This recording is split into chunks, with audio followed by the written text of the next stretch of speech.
লা হোমা কি হয়েছে তোর? কান্দতেছিস কেন? ওই মেঘলার বাবা, আরে দেখো আইসা।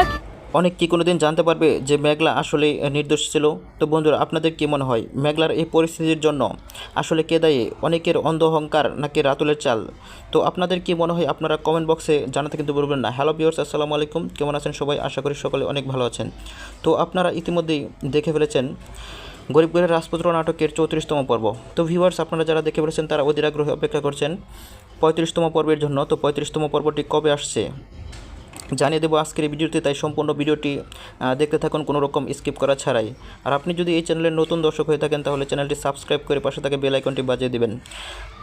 আর হ্যাঁ ভিউয়ার্স, আপনারা যারা 35তম পর্বের জন্য অপেক্ষা করছেন যে 35তম পর্বে কী করতে চলেছে সেই সম্পূর্ণ জানতে হলে সম্পূর্ণ ভিডিওটি দেখতে থাকুন কোনো রকম স্কিপ করা ছাড়াই। তো ভিউয়ার্স, 34তম পর্বের শুরুতেই আমরা দেখতে পাই মেঘলাকে গুলি করার পেছনে আসলে সাব্বিরের কোনো হাত ছিল না, বরং এদিকে অনেক বুঝতে পারে যে বৃষ্টি তাকে কতটা ভালোবাসে। আর গল্পের মোড় ঘুরে যখন মেঘলার অনাগত সন্তানের জন্য একটি 7 মাসের অনুষ্ঠানের আয়োজন করা হয়, মেঘলার আমন্ত্রণ অনেক সেখানে আসে বটে, কিন্তু সবার সামনে সে মেঘলার চরিত্রের উপর কলঙ্ক লিপে দেয়। অনেকে স্পষ্ট জানিয়ে দেয় যে সে টেস্ট রিপোর্টের মাধ্যমে প্রমাণিত হয়েছে এই সন্তান তার নয়, বরং অন্য কোনো পুরুষের। মেঘলা অনেকের পায়ে ধরে শত অনুনয় বিনয় করলেও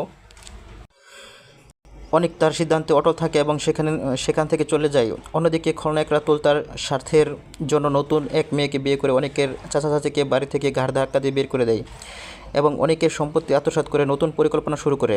তো 34তম পর্বের একদম শেষ দৃশ্যে দেখা যায় অনেকের দেওয়া চরম মানসিক আঘাতে গর্ভবতী মেঘলা পেটের তীব্র ব্যথায় মেঝেতে লুটিয়ে পড়ে জ্ঞান হারায়। 35তম পর্বে আমরা দেখতে পারবো মেঘলাকে আশঙ্কাজনক অবস্থায় হাসপাতালে নিয়ে যাওয়া হবে এবং অতিরিক্ত মানসিক চাপের কারণে হয়তো তার গর্ভের সন্তান বড় কোনো ক্ষতি হয়ে যেতে পারে। তবে ম্যানেজার আঙ্কেলের সহযোগিতায় মেঘলা হয়তো তার বাবার বাড়িতে ফিরে গিয়ে নতুনভাবে আবার বাঁচার চেষ্টা করবে। তো অন্যদিকে রাতুল যেভাবে অনেকের পুরো সম্পত্তি দখল করার জন্য একের পর এক চাল চালছে, সেখানে অনেক আর সাব্বির মিলে কীভাবে তাকে আইনের আওতায় আনে সেটাই হবে আগামী পর্বের মূল আকর্ষণ।